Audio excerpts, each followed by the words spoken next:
أعوذ بالله من الشيطان الرجيم.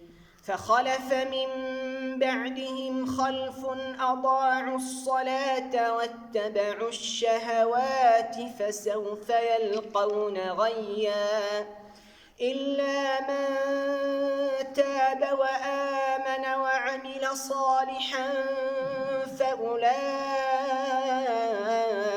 يدخلون الجنة ولا يظلمون شيئا.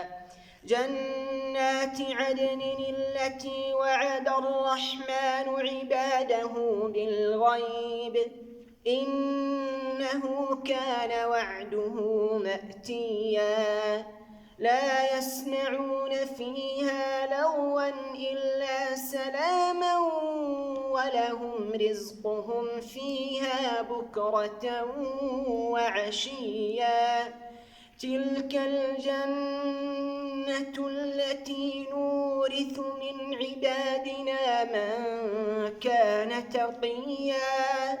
وما نتنزل إلا بأمر ربك له ما بين أيدينا وما خلفنا وما بين ذلك وما كان ربك نسيا.